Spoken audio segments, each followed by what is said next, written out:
grateful to be joined by Tayla and Renae, two therapists at the Indigo project who are extremely passionate about the topic of death, just like me. Before we begin, I'd like to acknowledge the land that I am on today, the land of the Dharawal people, and pay my respects to elders, past, present, and emerging. And it's been a trip, this Finding Alignment Festival. It came together very quickly. It's been extremely popular.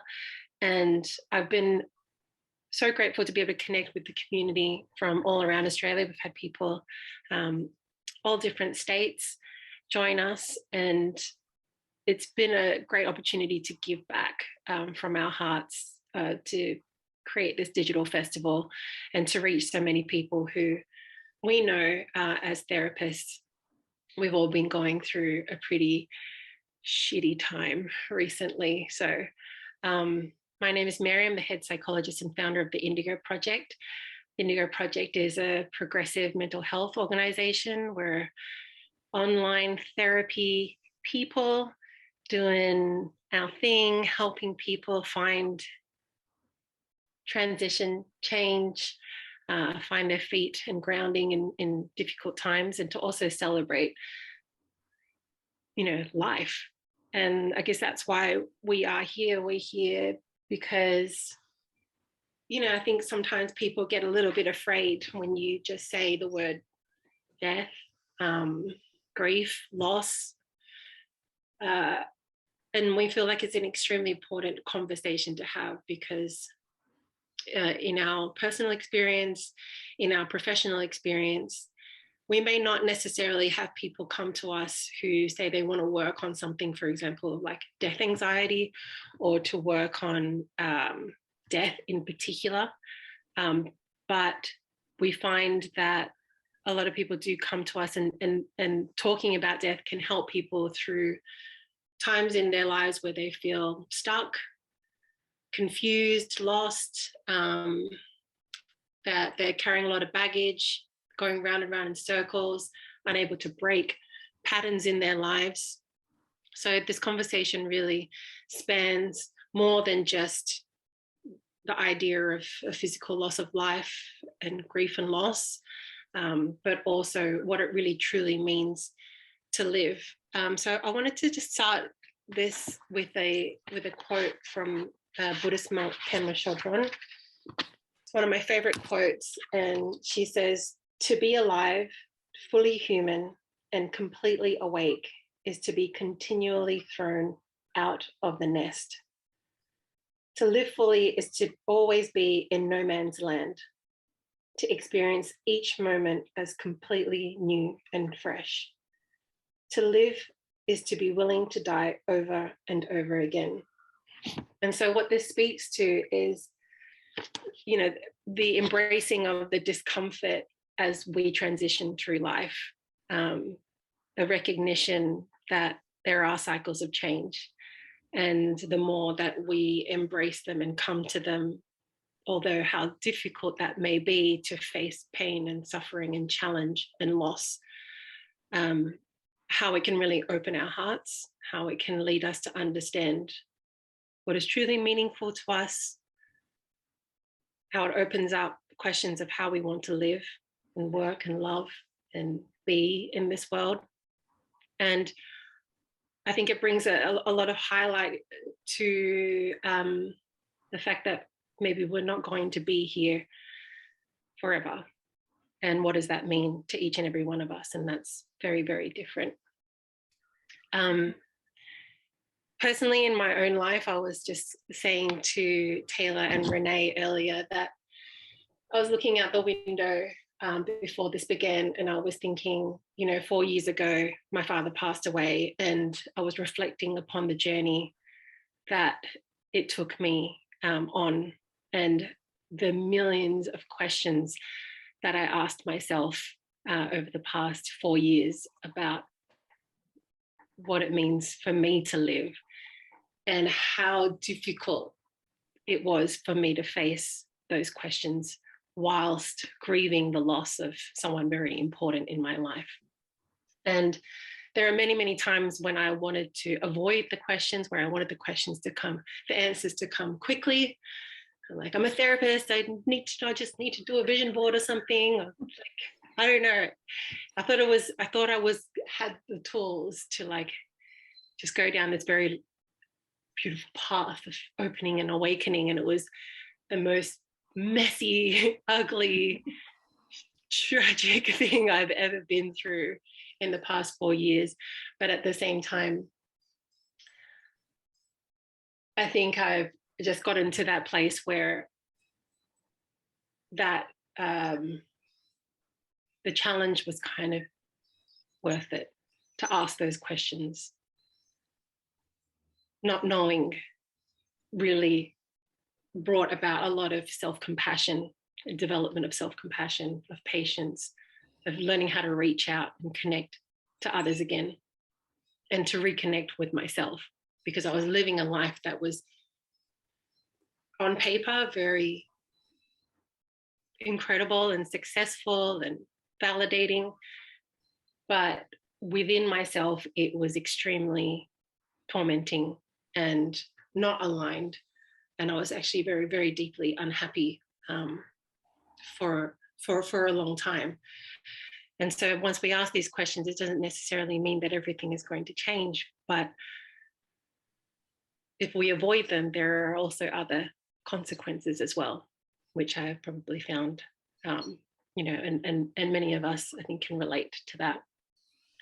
So to begin, I'd really like to welcome our speakers, our guests today, and to get a sense of why they're passionate about this. I mean, it's unique. How did we all find each other in this place? And why are you here? So Renae, maybe tell me a little bit about you and your journey and your story and what led you to this place where we're doing a talk on death and new beginnings. Interesting question. How did I get here? Well, I think, how far do I go back, really? I think the kind of first thing that made me interested in death, just as a general kind of topic to explore, I guess, was when my great-grandmother died. And so I went through that really clinical, like hospital sort of setting of death. And there's so much that me and my whole family didn't get to see. There was no sort of, didn't feel like there was like a closure or a goodbye there. I think we ended up, like the last kind of memory there was we were delivering out the Christmas lunch to her because we couldn't go to her house. And on the way there, that's when we found out that she had died. So I think that brought up a lot of strange feelings of, I guess, just kind of facing mortality. It's just like, well, okay, this has happened. I don't know how I feel about it. This usually I kind of can know and understand like why things are happening, kind of very logical person, but this kind of didn't feel logical at all. And then it kind of went through my studies, my psych studies, like learning about death anxiety, the stages of grief. I started getting really passionate about working in palliative care and learning about the stories that people have to tell when they are dying, when we are all dying, but when they have a date or a rough date of when that might happen. And I just started reading lots of books on it, and I felt like it really opened up a lot of space for life and the way I was living. And so it kind of just continued on there, and I started working in sort of cancer organizations, working with people who had cancer diagnosis or had lost somebody to cancer, working through that kind of stuff. And it sounds like, I think a lot of people when I talk about it, they're just like, it's really morbid. Why are you talking about dying and death? And I think about my funeral sometimes and what that might look like and what I would want. But what that means is I'm thinking about life, and I'm thinking about how I'm living every day. So I guess that's kind of what my journey in a nutshell has kind of looked like. But yeah, I don't know. Does that make sense? Yeah, totally. Yeah. Tayla with the awesome levitating candle. Very appropriate. It has been commented on already. Oh no, I saw that. That's probably why I'm smiling at an inappropriate time. But yeah, for me, I think my interest in death came quite early in life, and without getting too personal, I found myself in quite a lot of darkness very early in life and sort of alone in that darkness. And I think I had to face my own confronting thoughts around death and around life myself. And I think as I sort of began to work through some of that and come to terms with it a little bit, I begin to see that death is actually a really good teacher, and it has so much important wisdom to teach us about actually how we want to live. And I think I noticed, you know, it's not something that you sort of talk about, even with the people really close to you. It's something that happens to every single one of us, yet we're not having open discussion around that.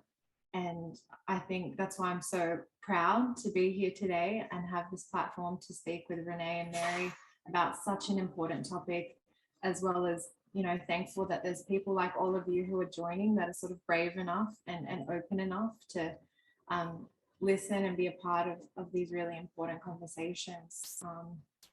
And I think as I continued to explore death, as I grew older, it really just amazed me how it sort of underlies everything that we do in our lives, what motivates us, what is important to us, what we want from our time here on earth.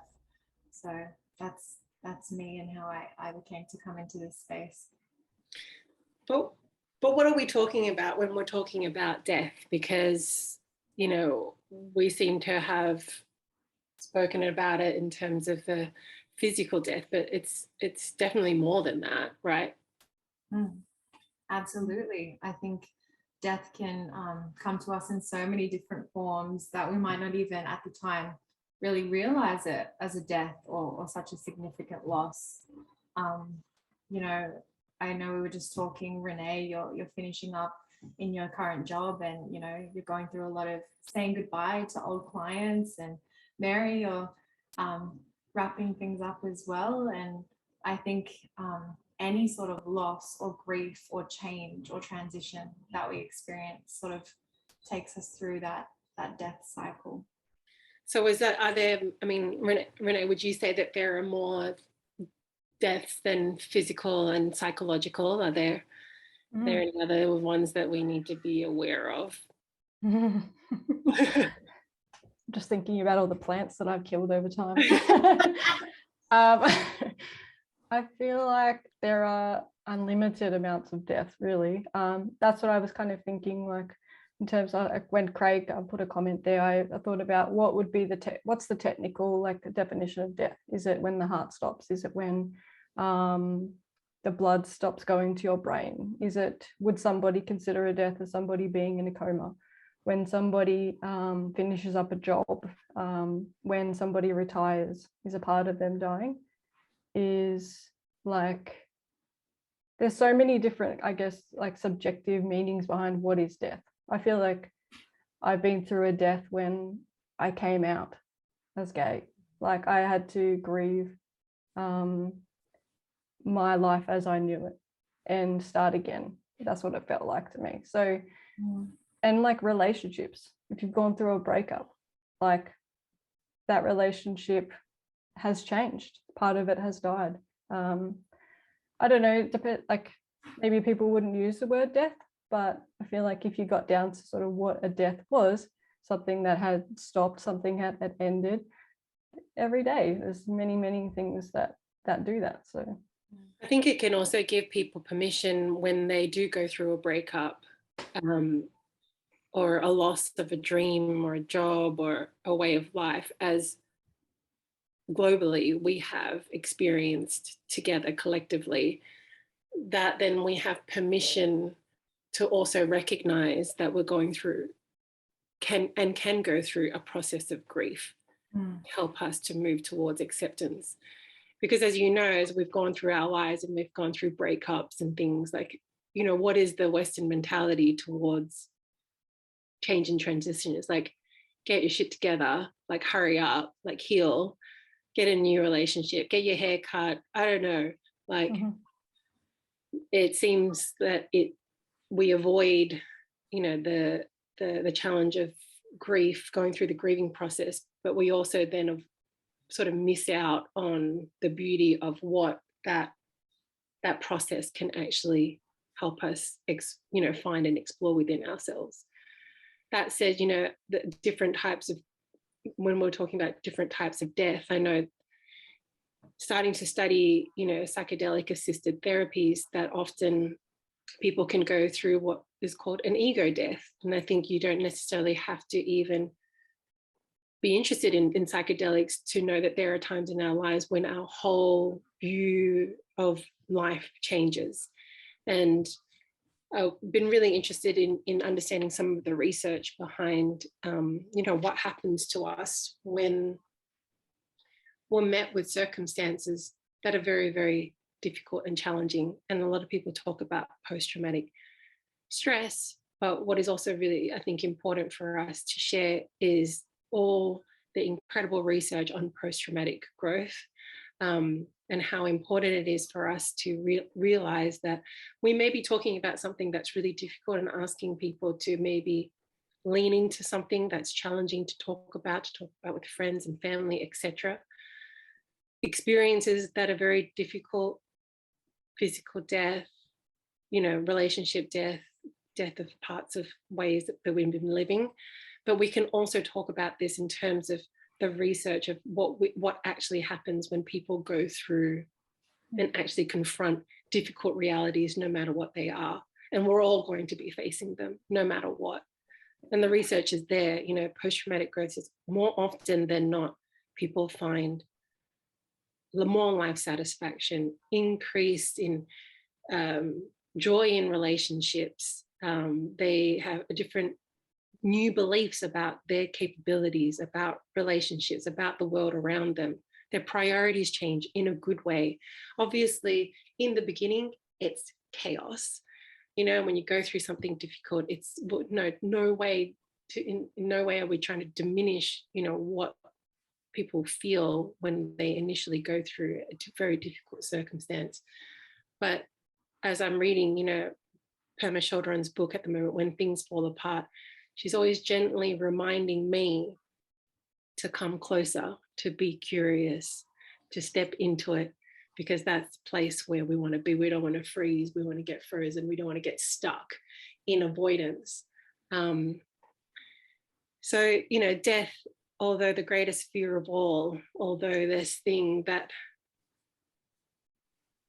is in direct conflict with our will to live, can cause us many difficult things, like we were talking about it earlier. If you don't face death, you may get more Botox. You may be more materialistic. I mean, do we want to talk about these topics of around what happens when maybe we don't look at death in our lives? Tayla, like what kind of springs to mind when you think about this?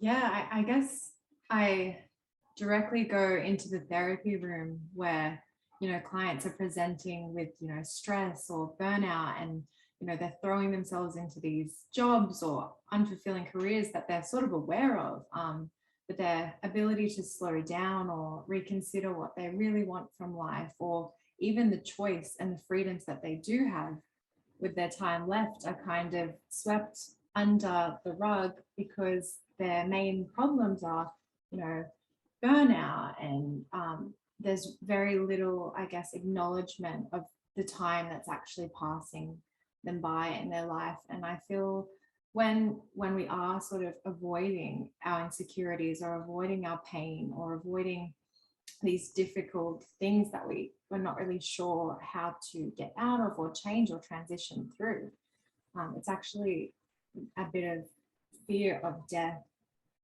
underlying all of those things. And I think even what you were saying about ego death, and even Botox, I think in society, not just individually, we see, you know, a lot of mindless consumption to sort of fulfill our lives in this superficial way and almost forget, you know, the beauty of, you know, our limitless time on this earth, as well as, I guess, environmental things that we have going on in our world. It's almost that inability to see our own impermanence first, and then the impermanence of our planet if we continue in the way that we are as humanity. So there's some big topics that sort of underlie this death topic, and ego death, and just the impermanence of everything in life as well. Definitely not chewing off a small bit of the cookie tonight, that's for sure. Renae, do you have anything to add to, you know? It's just, I'm trying to like reflect on there's a book called The Denial of Death by Ernest Becker, I think. Yeah. I think that's right. I think that's where I first heard kind of the whole idea of sort of the anti-aging type thing as a kind of denial of death, because that's where I kind of think the joke of the Botox came from, and like buying so much anti-wrinkle creams and all this kind of stuff, because when we get down to it, we as a society, I guess in Western society anyway, I think also in Eastern sort of cultures as well, and cultures around the world, like there's this fear of getting older. It's just like, and looking like you're old. And when you get down to it, like I don't know how I 100% feel about it, but when you get down to it, it's kind of like, well, being old means you're closer to dying, and it's not desirable in that kind of way. So yeah, I guess that's kind of where that kind of thing came from with the Botox stuff, and lots of like deny. But I think we deny death in sort of lots of different kinds of ways, like maybe like hoarding things. It's like, where are we going to take it in the end, really? Or just avoiding uncomfortable things, like even anxiety. It's like when you're having a panic attack, I don't know if anyone else has felt this way. When you have a panic attack, what are you thinking? I'm going to die. I'm dying. So even when it comes down to like, you know, that really strong anxiety thing, I feel like although all those feelings that come along with it, is that even like a fear of death in itself, kind of like it's our survival thing, right? Totally, because I mean that's what the theory of terror management theory is sort of postulating. So psychologists sort of understood that if, you know, this will for us to live, we've got to, I've got to survive, I've got to, you know, I'm a human, I want to live. But we also know that we're going to die. These are like in direct conflict with each other. So we repress the fear of death, but it's still subconsciously affecting us. So when it's subconsciously affecting us, what they've shown is that it can make us more materialistic. It can make us want to try to find a way to make ourselves permanent in this world, which can lead to more Botox. It can lead to the fact that people are obsessed about the new iPhone, etc. But if we face death on a daily experience, as a daily experience, would we really care about the cellulite on our bumps? Would we really care about the latest iPhones? Like what would really matter in the face of death? So I think it is underlying some of our greatest fears, because they often say, what does it feel like to be socially excluded? It can absolutely feel like death. And so we're looking at anxiety, these interesting, or whatever it is that we sometimes present in therapy or with our concerns, like, well, what actually needs to die for me to move forward in my life? What actually do I need to let go on? Because those difficult emotions like hurt and disappointment, I read today from Pema Chodron, these are opportunities for us to come alive. I mean, they're sort of deaths within themselves, but we try to push them away. We try to, I don't want to feel that. I don't want to touch that. I don't want to go there. But what happens when we do is we all, maybe you've seen your clients experience what can be dissolved in those moments when they actually go into the heart of some of their fears.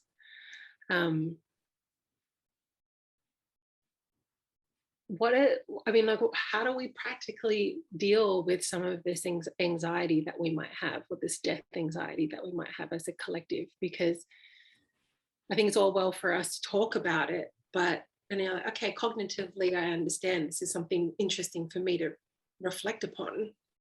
It could change my life. But how are we going to, well, where do we start, outside of having this conversation? What are we going to do when we get off this, our audience gets off this call? How do we face death? We think about our funerals. Yes. Oh yeah. My friends all know how annoying I am at throwing these questions at them. Just having a normal dinner and just like, what song would you want at your funeral? And they're like, oh, can you stop? Like, I feel like you have to be kind of a bit annoying and a bit weird. Like, be a bit weird. I feel like it's a good thing to do that and just like break through the social kind of molds that are presented at us and ask these questions. Like, if you're thinking about it, which a lot of people are, why not share that conversation with somebody else? I feel like I have a lot of talks about funerals, like at work and also in my personal life, about like, I don't know what they would have wanted at their funeral. I don't know what song they would have wanted to be played. I don't know what their favorite flowers are or things that they want in that room. Like, I don't know if some people are like, I don't know if they wanted a Catholic funeral. Or whether they wanted to be cremated or not. So I feel like having those conversations, like, who knows what tomorrow will bring. And if we can be part of that conversation to be able to express like our own sort of wants and needs for that time, then we're going to know about the other people's kind of wants and needs around that too. So yeah, be the strange person who just asks, like, or like when you're listening to a playlist, like, would this be a good song for my funeral? I think at some point I had a Spotify playlist of like songs that I would want at my funeral. It's just and like, or like write your will. There's lots of templates online where you can just fill out the things of like who wants this, what do you want, like open those conversations up. Why not? We've just had a really lovely comment come through that I'm going to read out as well. Someone has mentioned they were working in a forensic setting and found it eye-opening, the importance of acknowledging death, and notes that too often in Western society we view death as almost taboo, which can cause people to avoid thinking about it, avoid writing wills, avoid thinking about their own funerals, and the repercussions of that on living loved ones, and that person can be horrific. And that really just goes into, Renae, what you're saying. And I think the importance of being a little bit weird, like you're saying, the importance of sort of owning your interest in this topic, because really it's exploring us as human beings. It's quite natural almost to be interested in this, but I think it is because of that taboo-ness or weirdness that we might even keep it at more of a distance than we want to. And I think that that's a really, really good point that Nicola's put in there. And I love seeing all these lived experiences of people that are working closely with death as well. And I think as well, prior to sort of starting conversations with others, is really reflecting on things like you said, like writing your will and your funerals, but also, do you want to be buried, or what kind of feelings does that evoke for you? Like, or would you prefer to be cremated, or that actual end of life process? And I know for me personally, the thought of being buried brings up like claustrophobic feelings. Even though I've got a candle like right near my face, the thought of being cremated and being in fire is a bit much for me. But I really like the thought of being decomposing in the earth, not inside a coffin. And I think, knowing what we want for ourselves and being able to sit with ourselves in that, and then start those conversations with those that we love. I think it's so important, and really owning your willingness to talk about death makes everyone around you so much more comfortable to really start reflecting on it for themselves as well. And I think what Mary said before, you know, are there things that we're engaged in that don't really matter to us? Will this matter to me? Like once I'm in my deathbed, you know, if I died tomorrow, would I look back on my life and think, you know, I'm proud of the way I've lived my life. I've lived my life for those things that really matter to me and are really, really meaningful to me. They're some of the really, really important questions to ask ourselves. I just wanted to, you know, reflect upon some of the chat that's going on as well. And absolutely, like on point, you know, when before my father passed away, you know, there was a long period of time where he was not able to speak and communicate with us clearly. And it was so terrifying being in these rooms with doctors who are asking us what we want to do, and we're distressed and we're emotional, and we obviously don't want him to die, but because no one really had that conversation with him beforehand, everyone was like, you know, Dad's really afraid of dying, then I can't talk to him about it. And I was like, we need to talk to him about it. But it kind of got to this point where we didn't really know what he wanted. And I think there's so much that we can do now while we're living. And it's not even talking about people, you know, to people who are older, like our grandparents or our parents. It's deciding for ourselves, do I want to be resuscitated if something goes wrong? You know, what kind of quality of life am I prepared to accept, you know, if I were to be in a really horrible accident where I was incapacitated in some way? We need to understand these things, because for the people around us, it is extremely emotional. And I can imagine all the families that have a really difficult time, maybe even within family members, trying to decide what is the best for this person. And we definitely need, we all need someone to be able to advocate for us. It's like people who give birth sometimes have doulas, that people who advocate for them around interventions at their time for, you know, the time of birth. It's, you know, this is the same for us at the end of the lives. We need someone to advocate for us, to say, maybe I don't want any more medical intervention, or maybe I do. Maybe I want to, you know, just try to keep me alive for as long as possible. We need to understand it, because lots of things come into these decisions: religion, family, relationships between them, dynamics. It's a huge thing. And I'm really grateful that we didn't fight over these things in, you know, within my family, although it was so difficult. But I can very, very easily see how it could have been a very big source of conflict when these things aren't, you know, spoken about. So there's a couple of questions. You know, how does one not stress about not doing enough before one dies? That's a big, Yes. you know, well, you know, like stressing about it is probably, you know, we're stressing about it, probably not doing anything about it. That's probably one thing. The biggest thing about that question, because I hear that so much in sort of the work that I've been doing for a few years, it's such a hard thing to sit with. It depends on, I guess, the circumstances as well of how sort of somebody does die. But I think the biggest thing for me that pops up with that is having self-compassion, that we potentially did not know what was going to happen at that time, and also compassion about how we deal with things that are stressful, or like how we were coping at that time, because obviously we can't go back and change time. And we were probably going through our own shit at that time too. And there was probably so much going on. Or we just weren't thinking about it because maybe the death was sudden or something like that. But having that compassion that, like, I was doing enough at that time with the knowledge and the experience that I had in that moment. And I think, I don't know, that's the biggest thing for me that pops up. I don't know if Tayla or Mary, you have anything else to add to that?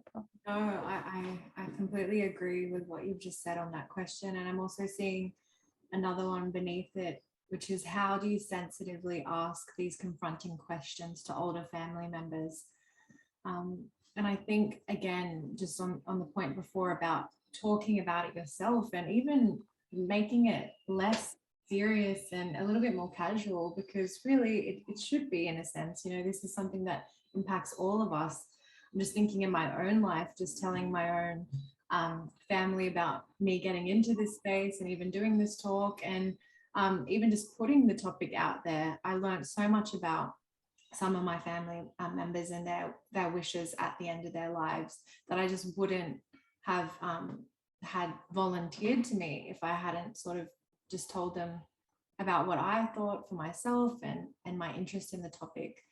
And I think, again, you know, if it is sort of a situation where you feel like you need some sort of an answer, I guess you feel like someone's moving closer to that time in their life, maybe elderly family members, I think just sitting down and being open and honest about your reasons for wanting to know. And, you know, ultimately we can't, you know, people will share what they want to share with them, what they feel ready to face. But at least in those circumstances, you have that inner understanding that you've tried to have that conversation. And I think, you know, that's as much as anyone can really do is try to have those conversations.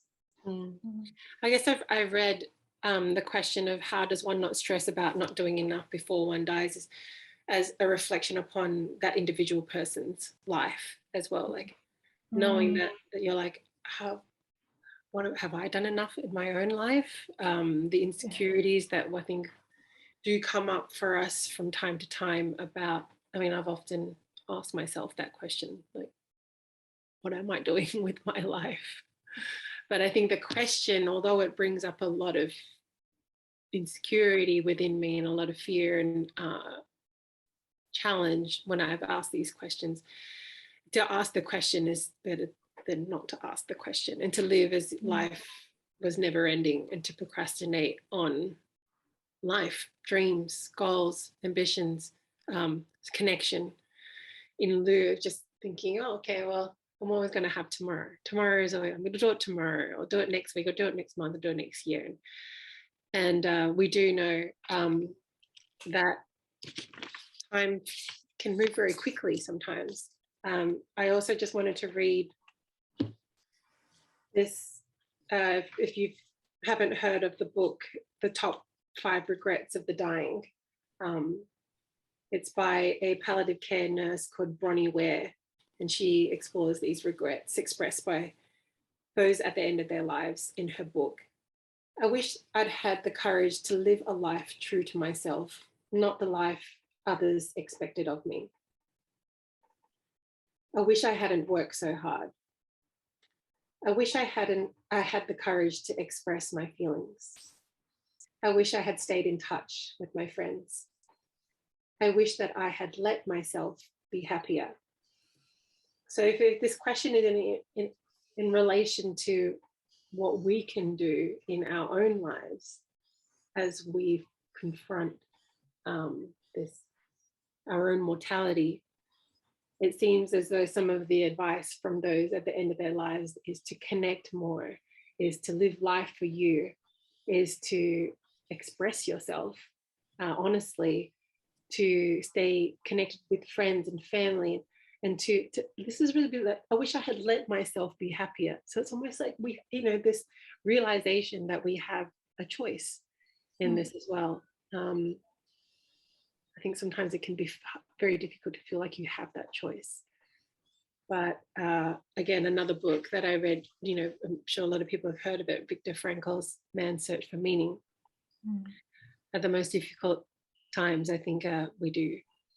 This book, you know, really highlighted that we still do have a choice about how we're going to react to situations. Easier said than done, obviously. Yes. Yeah. And to, you know, asking confronting questions to older family members. I mean, I can really understand some of this conversation where my parents, you know, my family didn't really want to talk about death. That was really difficult for me because I was so passionate in the area. And there was a lot of acceptance that I had to move towards. to just allow them to accept them where they were, you know, and it wasn't easy, but I found that after my father passed away, actually, I made a big effort to talk to my mom about my father and about his life, and I created an altar for him, you know, in her bedroom, which she, you know, when I FaceTime her, she lives in Perth, and she's always like, look at my altar, like, you know, I light this candle, she's got a new candle, she's got new flowers, she's got new fruit. She's like, I sit here with my coffee every morning and I chat to him. And it really, you know, sometimes I think it really surprised me from where we had gone, where it was before and then afterwards, because I think, you know, my brothers and sisters were afraid to talk to my mum about my dad afterwards because they didn't want to make her upset, didn't want to burden her. And I just thought, I think we need to talk about this. And she really lit up when we spoke about him. So sometimes there are, you know, different times where that information will, you know, will hit, and a bit of persistence sometimes can work too. I was just wondering if there are some more questions that I'm missing. It's also interesting at those times as well when you're like kind of feeling apprehensive about asking those questions or having those conversations. I feel like if a lot of older people, like, they're thinking about it already. So I think it might be useful in some cases, like if we're feeling a bit yucky about asking the question, why? What are we afraid of? Is it how we're going to feel while asking the question? Is it going to be awkward? Are we scared? Are we going to scare the other person into thinking about it? Where is that sort of feeling coming from? What are we afraid of there? Lots of conversations I've had where I've kind of just been really weird and like, oh, I really don't want to bring this up, but I do. And it's something they already think about all the time anyway, or like at least some of the time. And it's a huge relief to hear that. But yeah, just kind of reflecting on sort of what is it that I'm afraid of in this situation? Is it me? Is it actually me thinking about this? Yeah. Yeah, I love that. That reminds me, not even just, you know, approaching the topic with older people, but I think, you know, parents with their children sort of sometimes shy away from having those real discussions about what happens to their pets or their grandparents, or, you know, and what I've seen is some really amazing children's books, and I'm going to try to find a bit of a list so we can send it out as well. But that really approach the topic in a sort of digestible but real way for children, and bringing those topics in early life to sort of normalize it from the very beginning. I think that's where a lot of change can happen as well. We have a really beautiful question. May I ask what comes after a physical death? Who's lived to tell the story? Notwithstanding the various religious views, of course, what might come next, if anything at all? What do you guys believe in? What have you explored?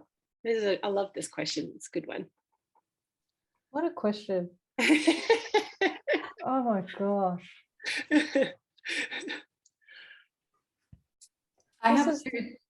This is the beauty of it. Like, this is the beauty of this whole topic, is we don't know so much. Sorry, Dale. No, I think it's such a cool question, and I think it's the answer that everyone sort of wants to know, but there's no answer. I think coming to terms with what sits with you, or a few things that sit with you, can, you know, add a lot of meaning and also comfort and ease. For me personally, I've sort of explored some of the Eastern perspectives of reincarnation, and that sits really beautifully with me, and it's also something that my grandmother believes, and it sits really beautifully with me that I know she believes that, because I just feel that that's what's going to happen to her in a sense, even though I'm not 100% sure for myself. But I think it's such a cool question. I'm interested, Mary, what about you? Well, if we think about death in our physical lives now, in our waking lives now, what is on the opposite side of death is like some kind of new beginning, right? There's like some change, there's transition, there's new beliefs, there's something quite amazing, I think, when we embrace death. So my view is that there's something pretty awesome, you know, that we probably shouldn't be afraid of death. I mean, I read a lot, quite extensively around like things like past life regression, life between lives type stuff. Definitely, you know, there's a lot of information out there. Also, in my culture, we believe in reincarnation. And you may have come across or heard of the book, the Tibetan book of the living and the dying, which talked about the stages of the bardos that you go through when you go through death. And you know, what might happen so that you don't necessarily need to come back, you know, in human form. But what I really like philosophically about the concepts of reincarnation is that what you do on this life actually matters. And I think that's what's helpful to me, regardless of what actually happens. If I think that my life, what I do matters in some way, because I don't want to come back as an ant or something, like, oh, you know, it makes me think about like the karma that I'm creating in my life, and how I help people, and how I care about people. And that's probably why it's what aligns with me the most when I read about it. Is it sort of feels aligned, and it helps me, I think, to be motivated to be a good person in this life. Because sometimes I hear people say, well, it doesn't matter, we just turn to dust and stuff, which is fine. Like, it's all good what people believe, but then they also sometimes have a bit of a negative view on, well, nothing matters then, and nothing matters, and so what I do doesn't matter, and like, who cares, and I'm not going to try. And from a psychological point of view, when we do work with people, it can be a very debilitating belief to hold, that you don't matter and what you do doesn't matter, and that you don't make a difference at all to make a difference in the world. You can just make a difference in your own life and to those that are close to you. So hope some people have come back from near-death experiences, and they do have a lot of similar experiences to share about the loss of like pain and the white light, and feeling very at home and loved, and all of those sorts of things, and they kind of crash back down to earth. And but often the research also shows that those who have had near-death experiences also report just feeling more appreciative of their lives moving forward, often do work that allows them to give back in this life.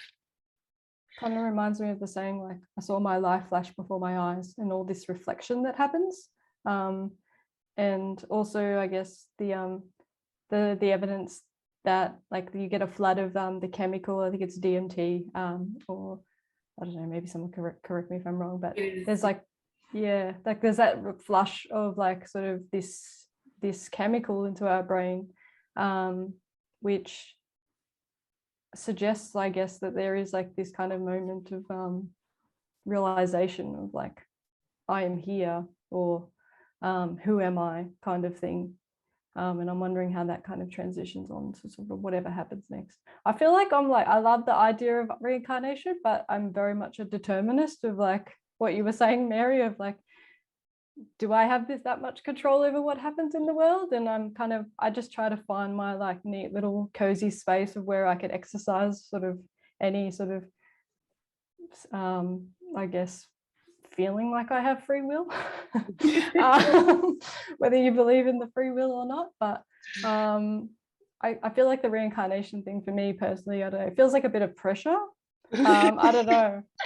I don't know how I feel 100% about it, but I'm kind of, yeah, I was kind of like, good question.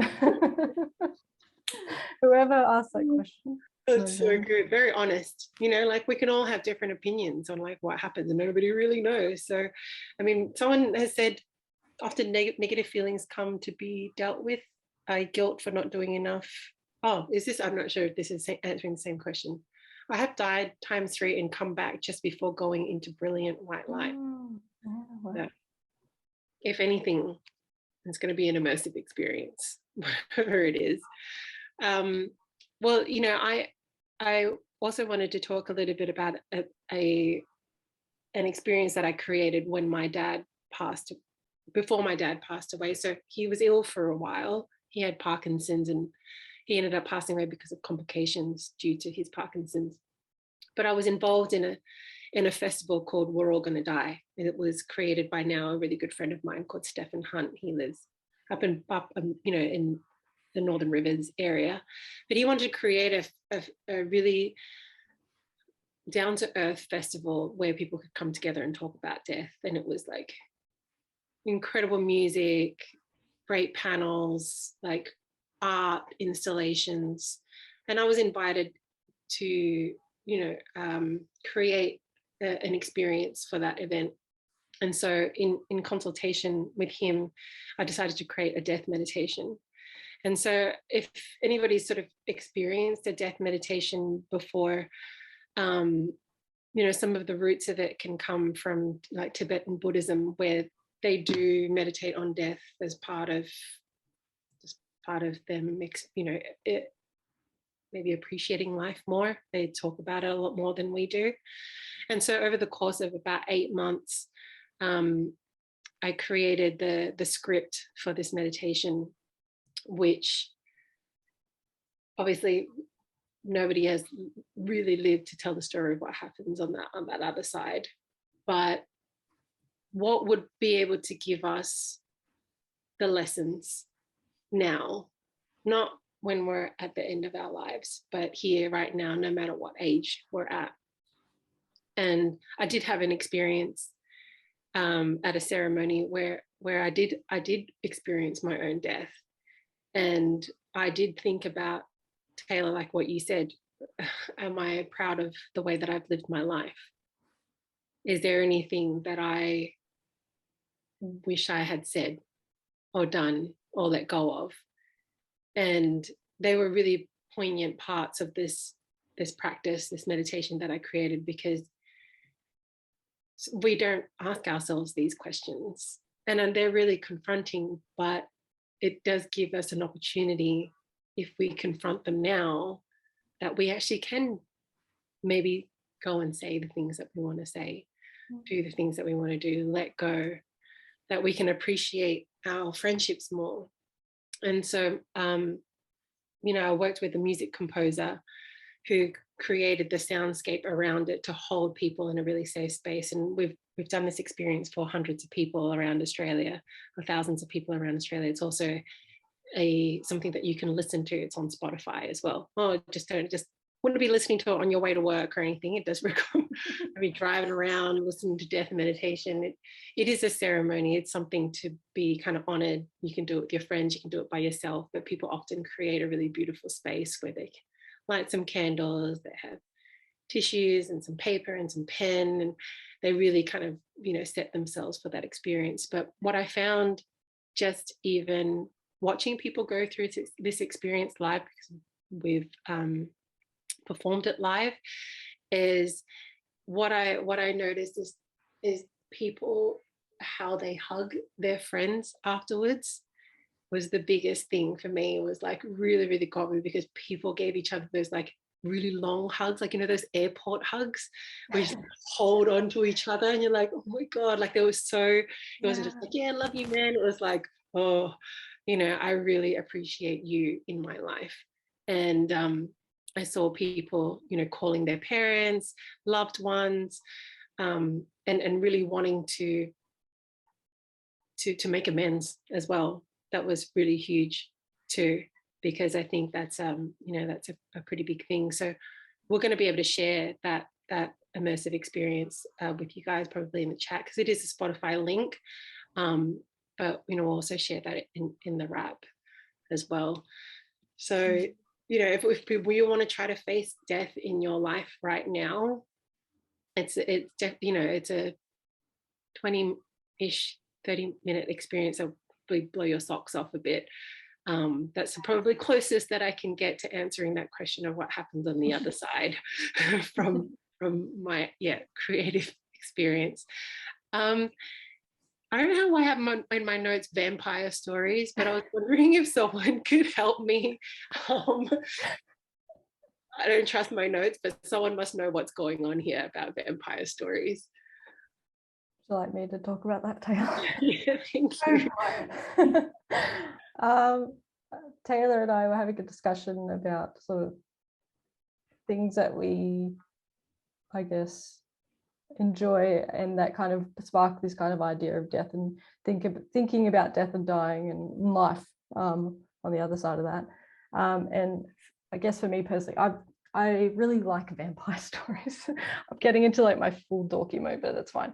The reason that I brought that up before was like because the reason that I like those stories so much is that it invites the idea of like kind of the opposite of what we experience in mortality is, what would life be like if you were immortal? And I think that a lot of my questions and my meditations, thoughts around death and dying, or just life in general, is, would things be differently would I be living differently if I knew I wasn't going to die? And it's questions that I ask also people who are in a palliative, like have a palliative diagnosis as well, is like we kind of sit with sort of the idea of, okay, if you were given immortality, what would you be doing differently? And I think that helps to kind of create that kind of, I guess, just juxtaposition, but also not at the same time of, okay, well, would today look differently then if you could live forever? Maybe there's less of a rush. Maybe there's more of a rush to do things. Would your relationships look different? Would you tell people that you love them more? Like, what would be different? And yeah, I guess that's why the vampire thing came up. Is like, what would be the opposite? Being, you can't die.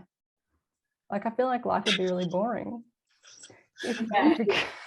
I'm interested to know what people in our audiences would do if they all of a sudden knew they weren't going to ever die. Yeah.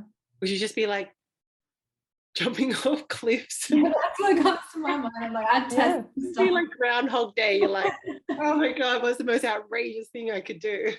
And then you get sick of that after a while and just be like, oh my gosh. See, there's this whole like, okay, so all right, if we've been the opposite thing, you couldn't die. People do say things like this, like, oh my gosh, no. It's like, okay, well then, how do we apply this now then? Because that's a lot of the vampire stories that they talk about, is they really want to die and they can't, because they see their loved ones go along in their life. They witness everybody else dying around them. They go through so much grief, loss. There's so much despair. Nothing ends kind of in that kind of way. So like, yeah, what would that look like then if we could sort of live differently now? Would I still look the same if I'm not going to die, or do I just get infinitely old and just shrivel? That's right. Botox still. You're going to die or not die. Well, okay. Yes. That's a spicy question. And all the like developmental stages that you're going to miss now, like in the interview with the vampire, one of the Claudia, who's a child, gets stuck as a vampire and she can't grow up, so she can't experience life as an adult and go through all of those kinds of things that an adult and an old person would. So she hates it. She hates being immortal. So yeah, interesting questions brings up. So good. Can we grieve if nobody has died? Yes. Absolutely. I think what we were talking on before, and the first thing that sort of comes to my mind with this is, I think Renae touched on it before, the loss of life as we know it. And Mary mentioned, how much that sort of happened to us in the recent years. And I think of the loss of dreams and the loss of our personal visions for ourselves, especially in particular when it comes to creatives and musicians who no longer have gigs to perform at, and the whole scene that they knew looks completely different. No one's died, but there is that immense loss of sort of their path forward and their dreams and their visions and their, I guess, ability to bring that to life with all the changes that are going on. And that's just one of many, many, many examples. Yeah. Grief is a weird thing. It's just, I feel like totally you can grieve so many different things. But I think that a quote or like just a kind of thought that sits really powerfully with me is you can't grieve without love. It's the byproduct of loving. So if you love something, if you have ever loved something, then you're going to grieve at some point for that thing. Yeah. How do we grieve? You know, like it's all very well to say maybe we're all grieving right now in some way, shape or form. Look at the world around us. How do we work through this? And this is something that we work with our clients with quite a lot in lots of different shapes, from whether they know that they're grieving or not. What are some ways in which you help your clients move through their grief practices, processes, rituals, the like?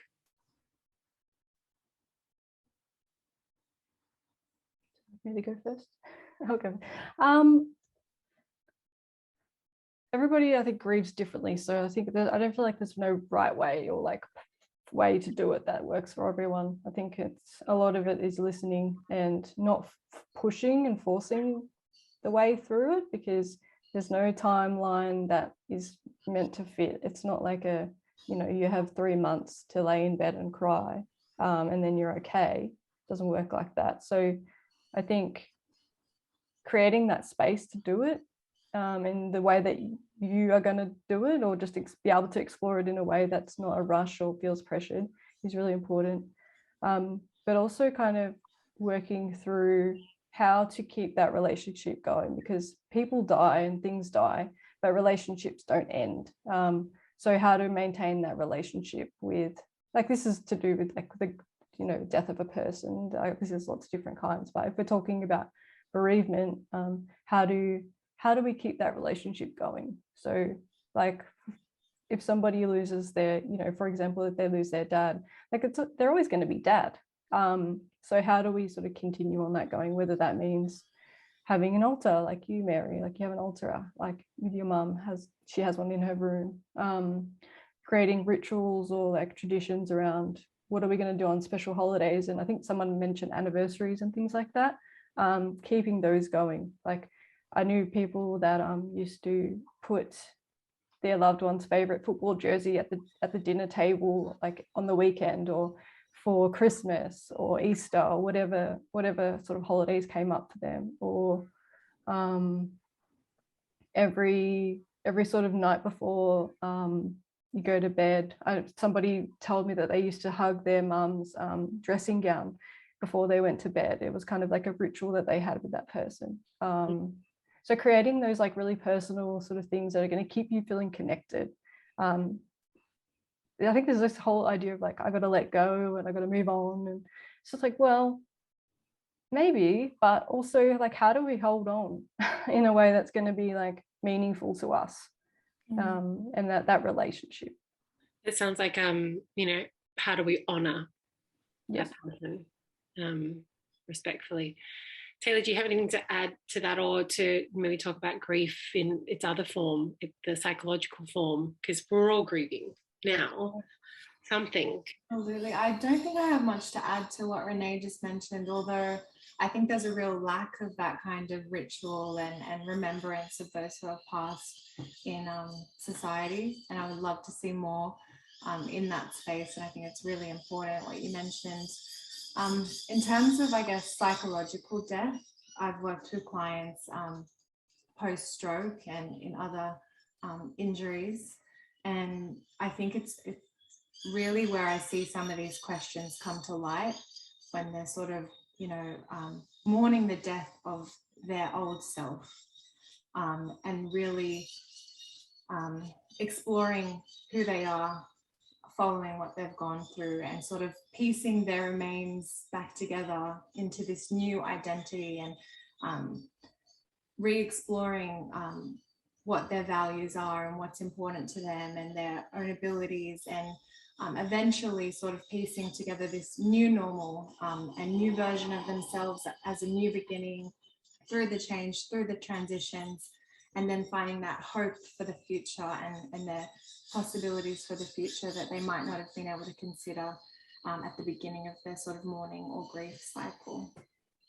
Well, it sounds like with both processes that it is important for our audiences to understand that not only does grief not have any linear path, but it is something where we can circle around a lot of different types of emotions, challenging emotions, that is, and it's okay to feel them, you know, because I find that especially with psychological deaths, deaths of, you know, I've worked with a lot of athletes whose careers have ended because of injury, etc. Obviously, a lot of people going through relationship breakups, that when we don't allow ourselves to process the feelings that underlying grief, no matter what they are, anger, hurt, resentment, guilt, all that kind of stuff, when we don't process it and somehow feel it and sometimes let it go and feel it again, let it go, that we can store these emotions, you know, and then we can hold on to them, and they kind of create what I kind of call baggage. And we can bring these into our new relationships and our new loves and our new lives, where if we hadn't had the chance to maybe think about, well, what me, for example, in a romantic relationship, what was it about that relationship that maybe didn't serve me?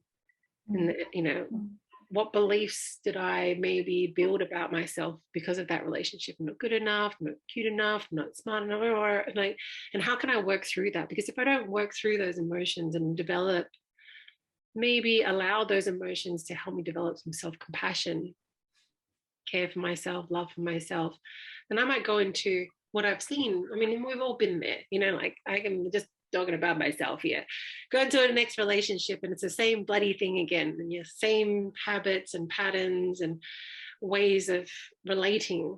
So there's a lot to be said about allowing ourselves to move through grief, and in particular, because so many people can relate to this when it comes to relationships, I find the process of understanding and moving towards forgiveness for self, for others, is massive. We don't talk about forgiveness enough. I think we can have a whole conversation on forgiveness, what it is, how we do it, how it benefits you, how it's good for your health, and actually the process of, you know, forgiveness that people can walk themselves through. Because I think we're, you know, there's some relation to death, because we often get to the end of our lives where, you know, we're thinking about our relationships.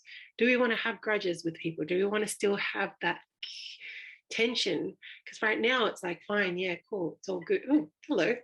What, for real? I told you. Of superstition. That was so on point. On key. Conversation.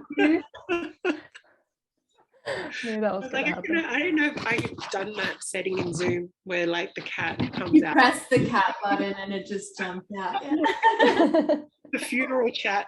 Oh, that's so good. And, you know, processes, like we've spoken in some earlier conversations about detoxing our lives. If we want to face death, maybe this is one way that we can do it. Renae, what do you kind of have to say about these practical ways that we can face death without, you know, if people are not ready to do a death meditation, maybe? Actually, I was thinking about that before our session today, and I thought of something that I've sort of contemplated for a while, and that is like how we perceive life in the world, and that's through our senses. And I thought that a really like interesting thing to sort of maybe sit with, if you're not ready to sort of sit with that sort of, what are the things that I would miss if I died and things like that, is maybe what would you miss if you lost your sight? Like, and maybe these are questions that you could present to people around you without sort of directly mentioning death, because I feel like when we lose all of our senses, like we don't really have any sort of experience with life, like in the world. Like, what's going on there if we don't have any senses? I've kind of thought about that for a little bit. I haven't come to a conclusion, but just sort of, I guess, experimenting with that kind of thought, like putting on exactly. What would you miss the most if you couldn't see tomorrow? You wake up and you couldn't see. What would be different then? Maybe you'll start to appreciate the things that you see a little bit more, or you'll go to the art gallery and look at some stuff, like just like, I guess, little things like that. Just openly talking about it, I think, is really important too. Go into therapy, exploring these things. That's really powerful, and also quite confronting too. Yeah. I'm gonna have to try that one out myself. There's a really cool movie, it's called Perfect Sense, and I was thinking about that, and then I saw the movie, and it's kind of about that, about they gradually, it's like a pandemic, actually, funnily enough. Should probably watch it now after COVID and everything. About they gradually losing their senses and what that means. That was one of the most powerful movies I've ever seen, so highly recommend. Wow. And cleaning out our stuff. Yes, that's a great one. I think, if we're not sort of ready to face this topic of death sort of head on, just the act of sort of letting go. And I think you mentioned, cleaning out our stuff or our wardrobe or some of our household items that we might know, they've served their purpose, but we really don't want to part ways with them because they might remind us of, a past version of ourselves or a dream that we had that didn't sort of come to fruition or whatever it might be. And I think really clearing space, and Renae mentioned hoarders before, so it kind of goes into that in a less of a sense, but just clearing out your wardrobe, selling some things, and really just noticing what that brings up for ourselves, as well as another thing. I know Renae mentioned it before, but I think it's so important, just having plants and plant life in your house. And if you're anything like me, you really struggle to keep them alive, and like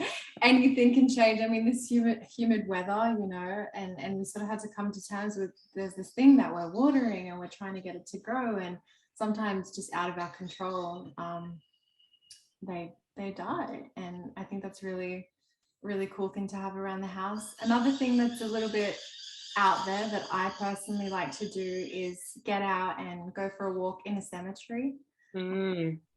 Being respectful of the surroundings, but one, I find them really peaceful, but it's really a really practical way just to come face on with our mortality and the lives that have been before us, and really how we want to spend our lives as well. So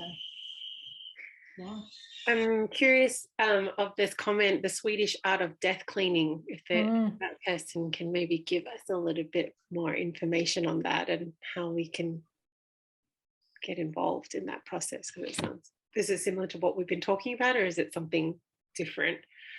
So, when you've been working with clients around death and change, what has it been like for them to confront these realities, and how have you seen it shift their relationships, and their perspective on life or themselves? What have you guys noticed, Renae? Well, I feel like I could probably just dive into all the sort of magic things that happen, but I don't want to, because I feel like it's a hard thing. And sitting in that discomfort and that yucky sort of feeling, I think, is really important to go through in order to come out the other side. And it's not like, I guess, even on that note, it's not really a linear thing either, as I think we mentioned before as well. Like, it's not like you kind of come in and then come out and everything smiles and rainbows. It's a process that happens. So I see, lots of pain, lots of anxiety, lots of grieving, lots of just loss in so many ways. But also there is so much beauty to it, because when you're living aligned with your values, then we're really living. And relationships become deeper, and we don't have things holding us back. We can have these tough conversations. We can work through the anxiety. We can sit with forgiveness, like you mentioned. And once we feel like when we can feel connected to people, like, and we're in line with our values, like, I feel like it's such a personal thing, but like that's life. To me anyway, personally. I'm curious, like, what would other people kind of think about that? But yeah, so much magic as well that happens. Tayla. I love all of that and completely agree with all of that. And I think there's also a special sort of magic that happens working with clients that are at end of life or have that terminal diagnosis, where it's almost so around the corner that they, you know, really, really, like, you can see it before your eyes, them piecing together what their life has been to date and really wanting to make the most of it in those last moments. And I think so much change. It's personally why I love working with end of life clients, is just their ability in those last months or weeks that they have left to really connect with those loved ones that they haven't before, to let go of some limiting beliefs that, you know, might otherwise, without their diagnosis, might have been at the very, very back of their mind for years and years to come. So almost that freedom that comes with having to face death head on like that, and knowing it's coming and having that time to sort of plan and prepare is really amazing to watch in people. I really love this comment. I found it very powerful to write my own eulogy. Was very moving and really put into focus what mattered. Any of you guys done that before? Not like that formally, but definitely kind of thought about it. I think I like to write poems, so I feel like in a weird way, it's kind of like it kind of comes out in that way. Writing things down is so powerful. Seeing what comes out of your hands is just like light bulb moments. Highly recommend doing that. But I can imagine that would have been like such a, I don't know, just like an eye-opening experience writing, eulogy. Sure. There are, you know, traditions or practices where you can go to, you know, rites of passage, and they have little graves sort of built for you where you can get shoveled in. And I think it was actually oh my gosh, I think I watched it also in this show called 9 Perfect Strangers. Everyone's watched that, but that was also about transformation and facing death. I'm really curious, I mean, if you've come in later, if you have questions for us that you'd like us to answer about anything related to death and grief and loss. You know, we've covered quite a lot of topics, from death anxiety to, you know, what does not facing death maybe propel us to do that may not be that healthy for us. Materialism, excessive Botox, wanting to live forever, and then not wanting to live forever. We've kind of gone, you know, so many places. So we really love to, you know, spend as much time as possible answering any of your questions or hearing some of your thoughts. So we have a question: how do you deal with the loss of milestones? For example, death of a parent and they won't be there at your graduation or ever meet your child. I feel that one. Renae. Yeah. I have these conversations like a fair bit. Everyone has such unique things that they sort of do to honor sort of people in these milestone moments. I think it's really important to acknowledge that, you know, it doesn't matter how much time it's been, like it's okay to feel whatever you need to feel during these times. And planning ahead, I think, is really important as well, letting your friends and your family know that this is something that you're thinking about. So if when that day comes, you have a bit more, like, I guess, safety net to be able to go to people for support and help. And then I guess also the other thing that comes to mind sort of straight away is having a bit of a sort of creating that space to have discussions, or just thinking about ways where you can still have them sort of present in your own meaningful way. So I know people that have had weddings where they want to, they save a spot for their loved one on the bridal party table, and make sure that there's a meal there, or a photo there, or some flowers, or something that sort of really honors and makes them feel more present. And then I've heard other sort of really beautiful stories of with like graduations, like wearing one of their jewelry pieces, or one of the dresses or clothing items that person used to like owned and used to wear, or their perfume. Like smells are like so powerful, bringing memories up and feeling connected. So it's a really personal thing, I think, that having this kind of designating some time and space to be able to think about what's going to be the most meaningful way for you to do it, I think. Absolutely. It is so personal, isn't it? Like, even just then, what comes to my mind is perhaps a song. If your father might not be able to walk you down the aisle, like some music that is in memory of him, you know, as you're walking down the aisle. And as well as, you know, we're talking about loss of milestones and death, but sometimes there's also the death of those milestones without someone passing, you know, relationship breakdowns and just complications with family might mean that some of those milestones aren't met sort of by circumstance or by choice, which can also be really painful. And then also painful to work through how you sort of keep them in your memory where there is that hurt and that pain, which is a whole nother thing as well. A book that's really good for this stuff as well is, if people are interested, it's called Death a Love Project. Can't remember who it's by, maybe I can grab the book, but yeah, Death a Love Project, and it does go through like a couple of chapters of like some ideas of things that you can do to sort of honor and keep those continuing bonds. Beautiful. Yeah, thank you for those answers.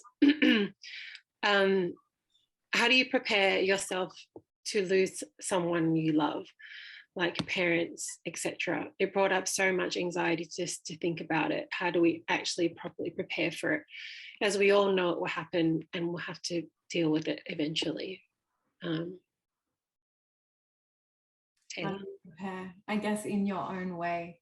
You know, it's really hard for someone to sort of say how you would prepare yourself. Personally, it's something that I'm still sort of working through as some of my family members get older. But I think in a sense, it's something that you really can't prepare for. You know, it's not something that I guess preparation doesn't make loss or death or grief easier.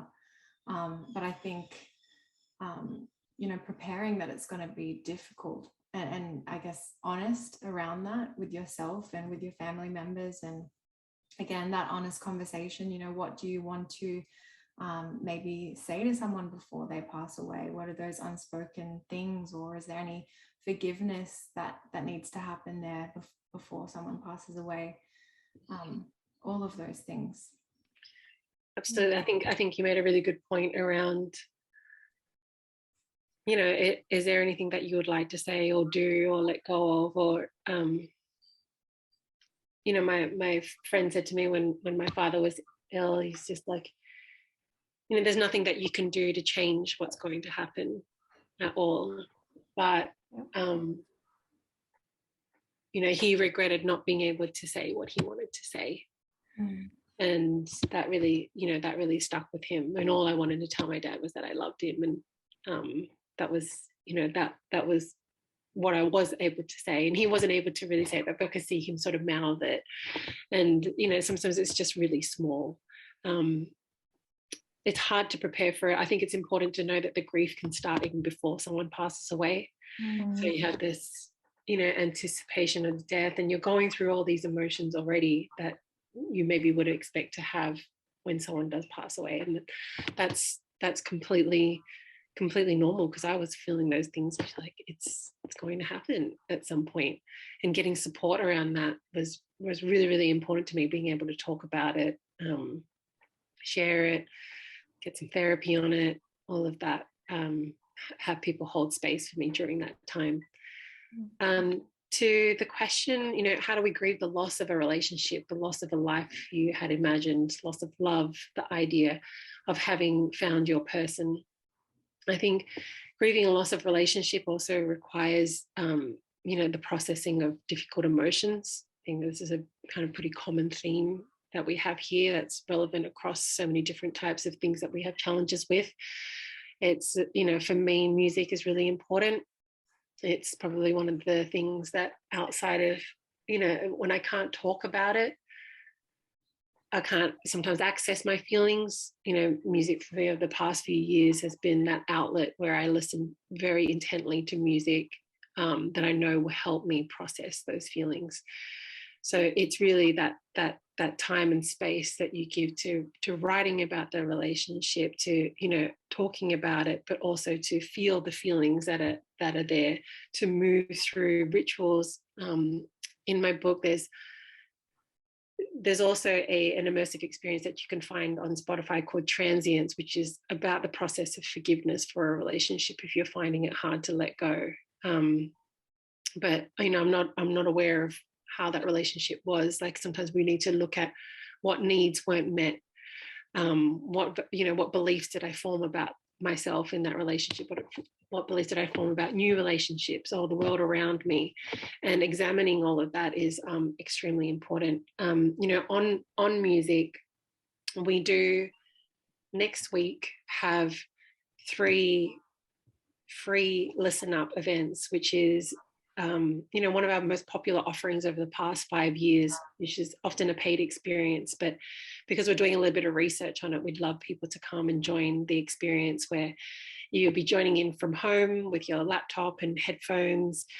Myself and Rich Licano, the music composer, will be creating like a sonic, kind of like a contemporary sound bath. And whatever comes up for you will be completely different from the person next to you.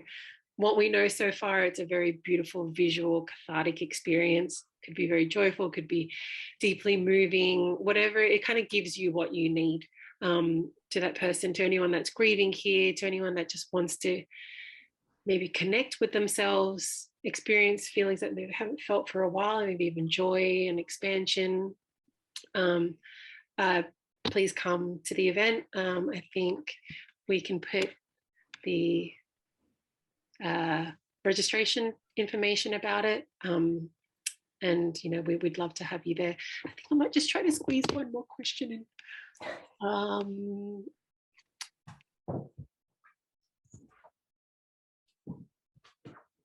How do you let go of the trauma from seeing someone pass away? I know that's it. I think it's worth taking the time just to answer that question if we could. I think that a safe place to be able to do that is really important.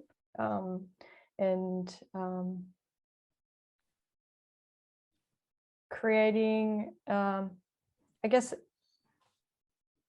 it's coming from a kind of in a way of like the therapy room. I feel like that's a really important space, or a really great space to be able to unpack that. But yeah, that one's a tricky one, I think. But making sure that you have a safe place with a trusted person that you can do that with, to unpack this, all the different things that brings up, and working through all the emotions that come with that. But exactly. Yeah, that's a difficult one. Yeah, it is difficult, and trauma is so complex and multi-layered, and I guess when it comes to healing from that, it's like exploring the memories and those feelings and sensations that come up for you when you think on that experience. And I think sometimes that's where therapy can go deeper than just talking therapy, and really tap into the emotions and things that we store in our body, and finding creative ways to release that. And I think always being open to being experimental, because again, it's not sort of a linear thing. Some things might give you moments of relief and a bit of peace from that, and then you might need to continue doing that work at a later stage. And I think anything music related seems to really work for me. I don't know if it's because I'm auditory as a learner, and I don't know if people watching seem to feel this as well, but anything like meditation with music, or even the sound bath that's coming up, I know I'm personally really keen to try that as well and see what I can sort of process and release through that process with myself. Well, everybody, it's been a huge chat. We probably could talk forever. Thank you so much for being here with me in the conversation, Tayla and Renae. Thank you for your wisdom and your sharing. To everyone in our audiences, it's been, an absolute pleasure to just be in conversation and to see the community come together and chat and just, offer your thoughts, because we all obviously don't feel alone in this as well. It's something that we all experience ourselves, our confusions and thoughts about how to move forward in our lives with a sense of meaning and purpose. So thank you for making this happen for us as well, because it wouldn't happen unless people were here with us. Otherwise it would just be us three just gas bagging away as usual. It might be slightly more inappropriate if no one else was here. It's your cat listening. So hopefully we'll see everyone next week, Tuesday, Wednesday, Thursday, for Listen Up, and let us know, write into us. We'll send a wrap email with the recordings, with all of the book recommendations, and yeah, we will see you guys soon. So thank you. Thank you, everyone. Thank you, everyone. Thank you so much. Loved all the insights. So amazing to be here with you all.